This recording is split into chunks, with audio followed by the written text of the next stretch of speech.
Hi everyone, my name is Tracy Nieuwenheyzen-Petersen. I am a registered social worker, founder of Social Work Pty Ltd. But I am here to share about my journey with trauma, life, and a journey of grief through dementia. So in my previous video, the story that happened on the 7th of November, I learned something through making that video. So this is the reflections of that video and showing the power of journaling, the power of speaking through things, the power of vlogging, which all has the same purpose of, speaking to yourself, reflecting, working through what was said, working through what was felt. Sorry, that is the downside of wearing spectacles. We fog up whether it's hot, cold, nervous. It happens. So this is also a part of my journey, that I always feel that yes, it's very personal. Yes, it is tear provoking and things, but I feel that it's something that I need to share, and I will heal through sharing, is what I speak about in that video as well. So I am someone that does something that I have a friend, Michelle Scott. She is the owner of the Creative Turquoise Muse. Can check her out. But she is also my accountability partner. So sometimes when I'm quiet during the day, she'll be like, "Tracy, are you doom scrolling?" I think that's the term. She has gotten me onto using this term, but I am an avid doom scroller. Only because I am a big procrastinator and it helps me feel like I'm doing something. But sometimes, just sometimes, you learn something from the doom scrolling. And there's a few things that stood out for me after that video, that helped me make a very difficult decision. Because making that video, I was in the midst of an emotional turmoil or tornado, whatever you want to call it, but a very difficult decision that I needed to make, which will hurt many people, but it will protect me and put myself at peace and in a happy place and protect my mental health. So, a lot of us sometimes have that struggle where you need to decide between being there for yourself and being there for others, and hurting others whereas protecting yourself. It's a difficult decision, and I cried for a few days. Couldn't go to the bathroom, number two, for months, until I made that video, and that video felt like I wrote a whole ass journal. That is how relieved I was, and immediately I made the decision. Sent some emails, blocked some people, put major boundaries in place, that was in place before a lot of the recent trauma happened. You'll learn more about it in the next few videos. But it's something I needed to do for me to be me, for me to stop crying every day, for me to be able to go to the bathroom, for goodness sake. And there's a few things that stood out to me throughout my doom scrolling, which I felt was in alignment with what I went through when making that video. Number one was, this is actually something Michelle Scott posted, and it says, "Stay in your lane." And for years, up until today, when someone tells me, "Know your place, stay in your lane," I lose my flippin' mind. I will attack you because I'm very outspoken. I am very challenging. I am, that person. I'm an advocate. I am all of that. I'm a social worker, for goodness sake. But watching this video that she posted, bear in mind, before I explain any of the things that I picked up, I just want to say that I take no credit for any of these things that I found on social media. They are done by many other talented people, blessed people, and thank you for the content. I am purely sharing my emotions and how it helped me navigate what I was going through. And in this video, this lady was explaining what she meant by stay in your lane, and she doesn't mean like, shut up and just do your job type of thing. It was more about, the circle of influence and the circle of control, which is something I lived by so many years but forgot now going through this trauma. Because when we go through trauma, we tend to be like, or I tend to be the fixer. Like, I go into fixer mode. I pick up everybody's load.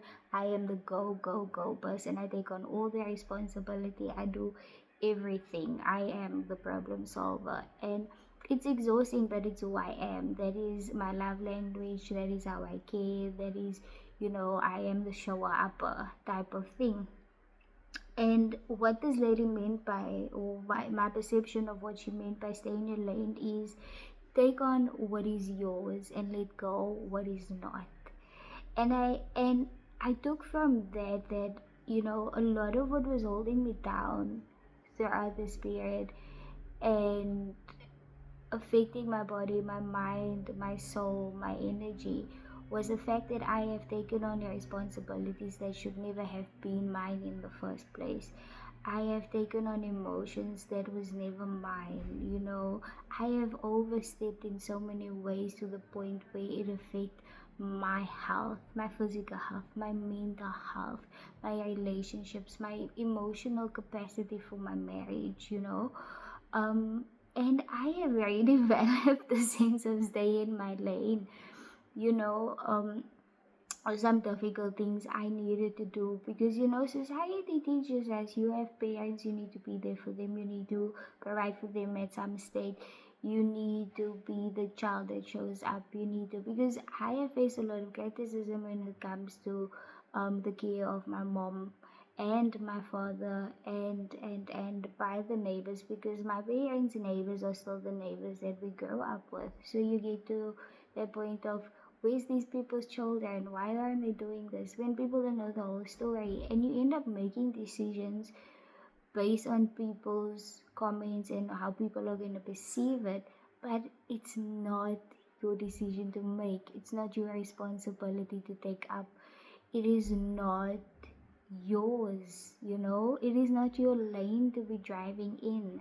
And it's something I realized, and I am happily going to take the criticism and the conflict and the hatred and be happy in my lane.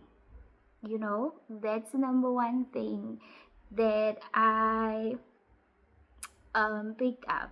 The other thing was that, and this helped me to be at peace with the decisions that I made, the major boundaries I put in place, the access to me that I prevented, and by blocking people, by cutting them out of my life, by putting communication boundaries in place, is a meme that I saw.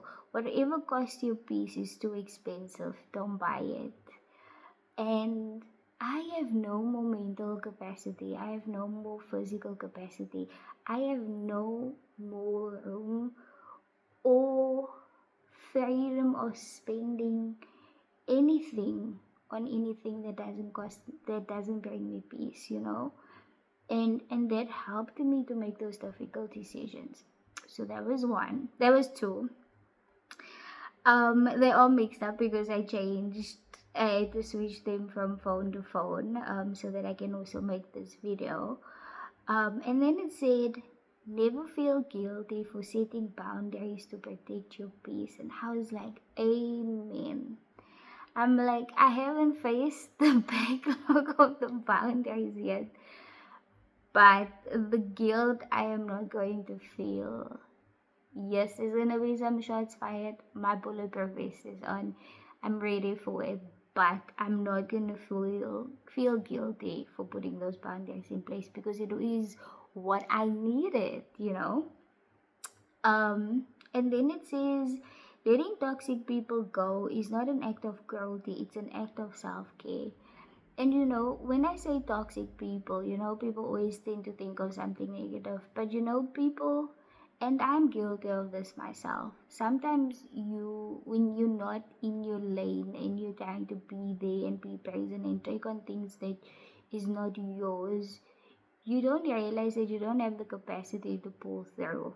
And there's a lot of people that I've met like this that are amazing souls, but they took on things and set expectations with people which they couldn't pull through, and people ended up relying on them, and they disappointed those people, and they became toxic to those people, and created a toxic environment for those people, which was unintentional.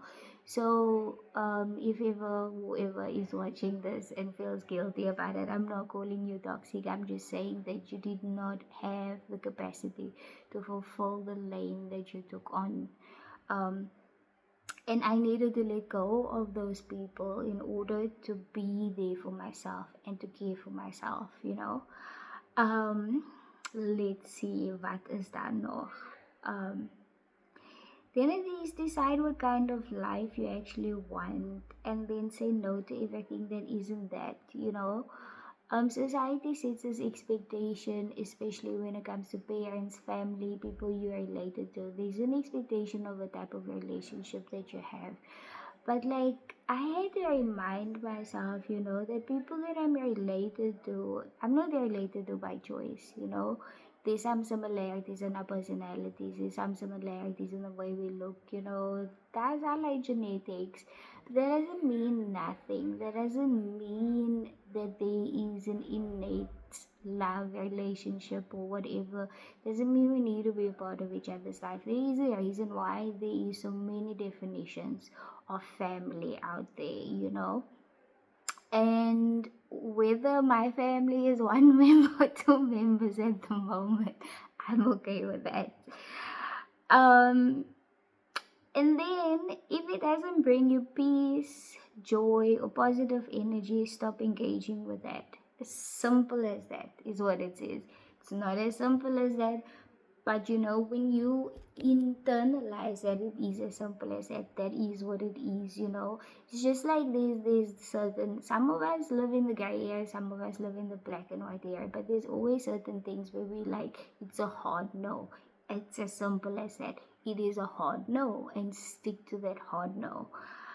Um, Let me just see if I got all the little things out of the way before I hit the big things. There's one more little thing, and this is in Afrikaans. So it says, bear in mind I'm not the best reader in Afrikaans. Volg jou hart. Jy het een lewe, kies wat jou hart bly maak en lewe voluit. So in essence it says that you need to follow your heart. You only have one life. Choose what makes you happy and love to its fullest. I am tired of the chains, holding you back, the change of people's criticism, the change of societal expectations, the chains of what family is supposed to be, the chains of what you are supposed to be doing in dramatic situations, a change of how trauma is supposed to affect you and how you're supposed to react. Like, there is a reason why we are individuals, there's a reason why we are individually made, and we need to embrace that and say it's a hard no to everything else. This is it. I am saying this as if it's easy. Trust me, it's harder than it sounds. But if we internalize it like this, it is what it is. Um, and then it brings me to the big thing. And this, Michelle and I will always talk about this because we are blend between corporates and creatives. We both have careers or fields in which we need to be very anal, let's say that, but we also have a creative side, which is why we have our side business. And she always talks about, blending the two personalities, and how us that have also a creative mind, it's based in Afrikaans. Jou kop raas sometimes, like there's a lot of noise happening in your head, and sometimes you just need to paint, sometimes you need to sew, sometimes you need to do something just to calm your mind.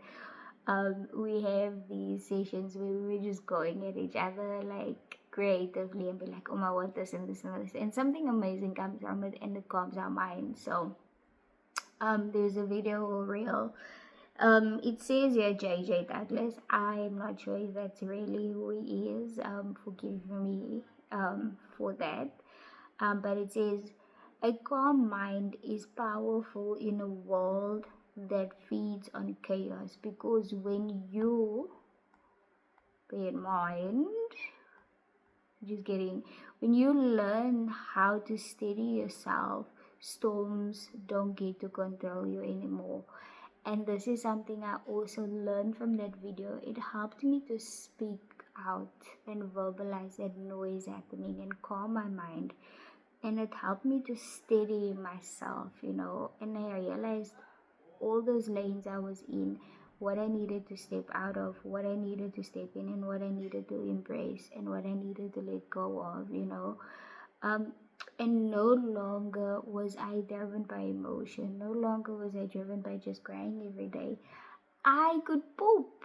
I went to the bathroom, and it was amazing.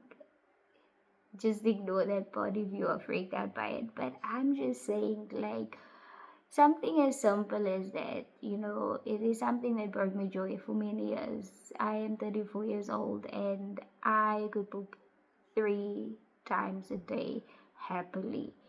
And not being able to have that for months and going to the bathroom and having that was the highlight of my day.